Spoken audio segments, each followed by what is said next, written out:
Hoy he estado pensando mucho en todas las maneras en las que me complico yo solito la vida.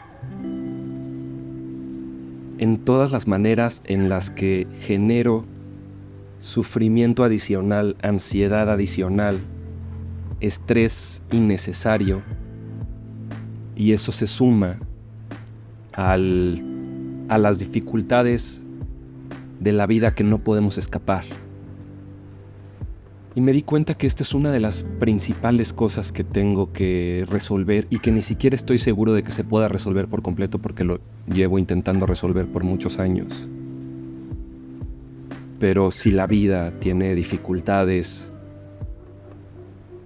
tensiones, estrés, sufrimiento que no podemos escapar y que tenemos que afrontar, es un acto ilógico y poco inteligente añadirle a eso complicaciones, estrés, sufrimiento adicional, que nada más estamos generando por una falta de salud mental.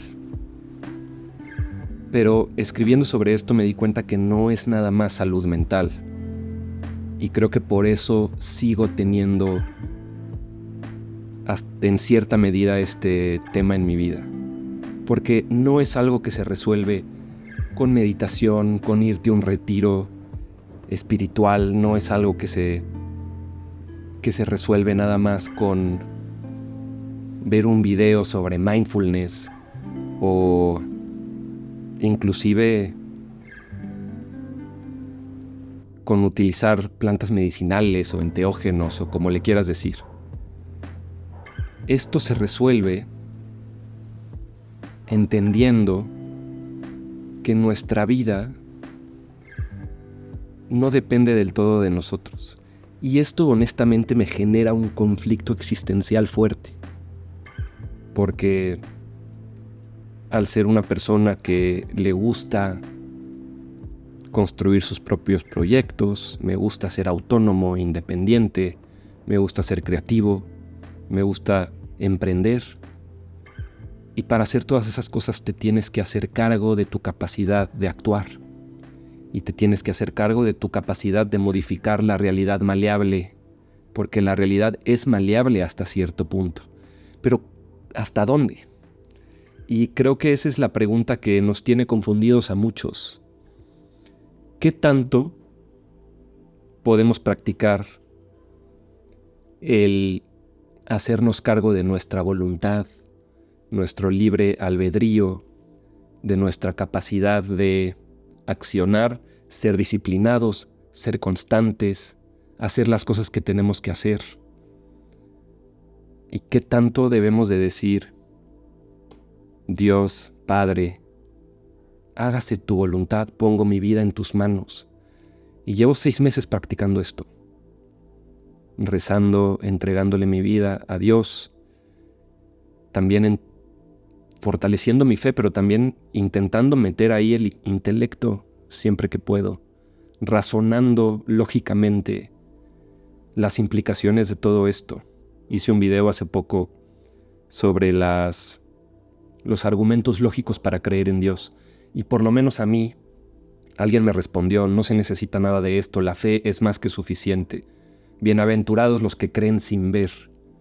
Y por supuesto que entiendo esa parte, pero por lo menos para mí, que por mucho tiempo me identifiqué como un escéptico natural, alguien que simplemente le cuesta trabajo creer ciegamente. Yo necesito entender o necesito ver para creer. Pero también estoy consciente de la magia o el poder de creer para ver, creer para crear. Y en ese sentido creo que nuestra capacidad de decir, Dios, si esto se va a hacer, si tú quieres que esto se haga, que se haga. Y si no, me desapego del resultado. Y lo mismo con ser una persona que quiere tener abundancia, no la abundancia de tener todo, sino la abundancia de que no falte lo necesario. Una persona que quiere aprender a manejar grandes cantidades de dinero, una persona que quiere tener un negocio sólido y duradero, con buen prestigio, que pueda servir a un mercado por un periodo largo de tiempo. ¿Cómo nos relacionamos con lo material? Lo tenemos que usar como si fuera una bendición y estar listos para entregarlo todo en el momento en el que ya no nos toque.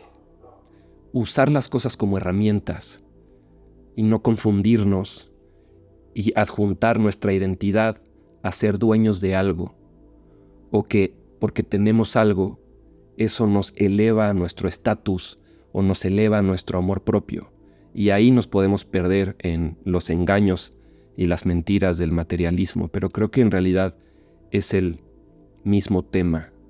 Para poder vivir desapegados de las cosas mundanas, terrenales, de la vida, del día a día, tenemos que practicar el depositar en Dios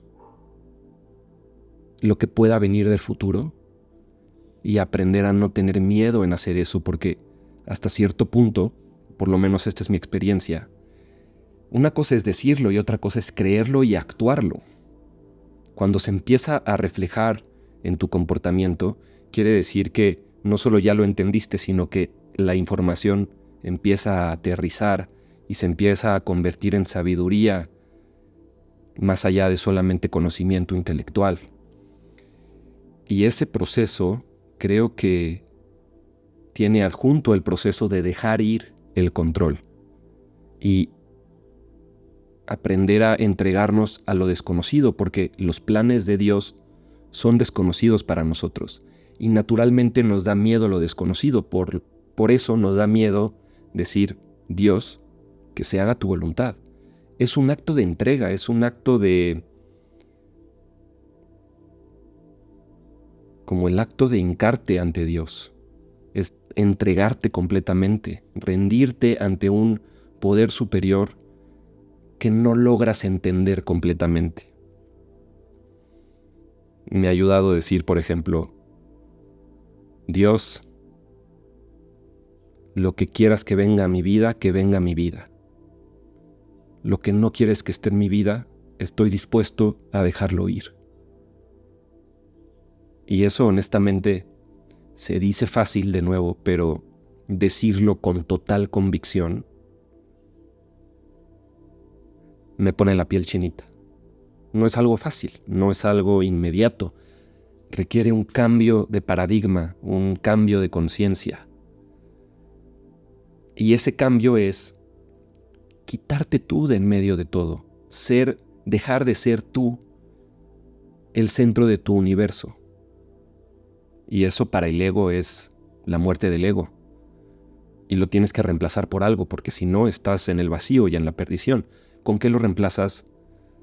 Con la idea de Dios. Y no solo es una idea, es una relación. Pero de algo que me he dado cuenta es que si solamente tienes una idea de Dios, del creador del universo, pero no lo vinculas con Jesucristo, probablemente no tienes una relación viva con Dios. Y nos podemos perder en 1000 argumentos y 1000 pláticas sobre si Jesucristo realmente resucitó, si realmente existió, si realmente es Dios, porque el cristianismo dice es el Hijo de Dios, pero en realidad es Dios, porque el Padre, el Hijo y el Espíritu son el mismo Dios.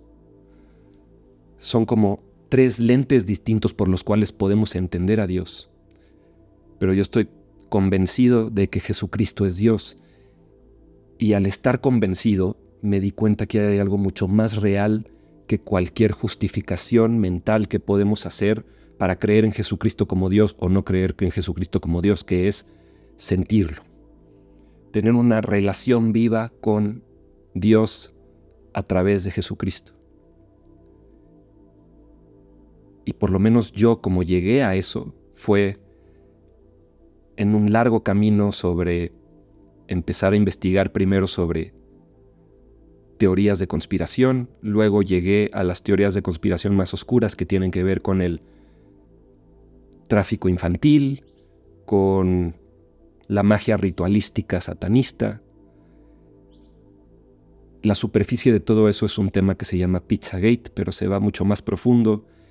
Y después terminé investigando sobre exorcismos, demonología, y un patrón muy recurrente en todo este mundo es que en el momento en el que la gente dice, hay, te lo prometo, miles de testimonios, incluso de ex satanistas que dan su testimonio sobre esto, que en el momento en el que estás enfrente de una presencia maligna que te provoca terror y quieres separarte de eso, lo más eficaz en el mundo es decir, detente en nombre de Jesucristo.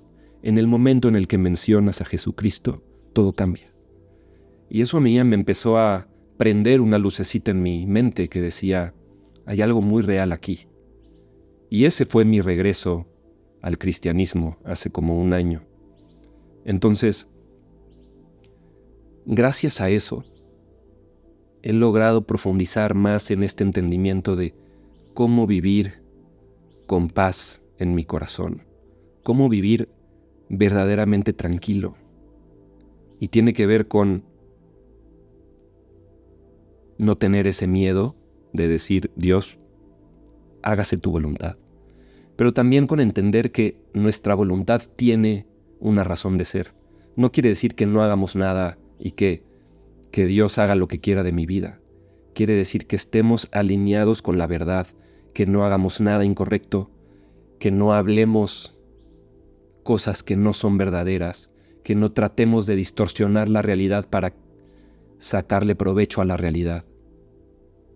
Y eso se dice fácil, pero no es fácil, ¿no? Eso requiere de que estés presente en cada segundo, en cada pensamiento. Y ahí entra un tema todavía más fuerte, los pensamientos. Porque en el mundo real los pensamientos no son crímenes, pero en el mundo espiritual, un pensamiento equivocado es una equivocación. Y tienes que hacer algo para cambiarlo.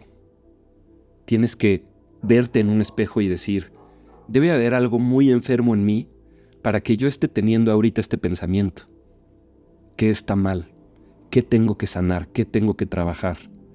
¿Cómo puedo ponerme un espejo enfrente y ponerme el dedo hacia mí y no hacia los demás y decir, yo soy el que tengo que cambiar? Y creo que ese es un camino espiritual de toda la vida, en donde al final creo que si caminamos ese camino, absolutamente todo va a ser mucho mejor de lo que podemos imaginar. Y el camino de decir, Dios, hágase tu voluntad, pero yo hago las cosas que tengo que hacer, intento superar los retos que pones enfrente de mí, intento madurar y crecer y dejar de hacer las cosas que ya no me corresponde hacer. Estoy completamente comprometido a siempre y en todo lugar decir la verdad y a no relacionarme con las cosas que me llaman la atención, pero que no corresponden a lo mejor de mí. Eso te lleva a un camino mucho más alto, mucho más abundante, mucho más bueno, mucho más bello que el camino de la manifestación espiritual de la nueva era, en donde en el centro está tu ego y la satisfacción de tus deseos, la manifestación de las cosas que quieres manifestar, que muchas veces terminas tratando de mentir, en general mentir o hacer cosas incorrectas, o jugar con el mundo de la magia para que se termine haciendo lo que tu ego desea. Y al final, creo que el mensaje del cristianismo que más me ha impactado es que tienes que morir antes de morir para poder encontrar la vida eterna. Y en el mundo de la espiritualidad hay mucho de este mensaje, es decir, trasciende tu ego, erradica el ego. El budismo te dice que si te desapegas de todos tus deseos, ese es el camino a la liberación, a la iluminación. Pero es distinto en el cristianismo porque lo único que tienes que hacer es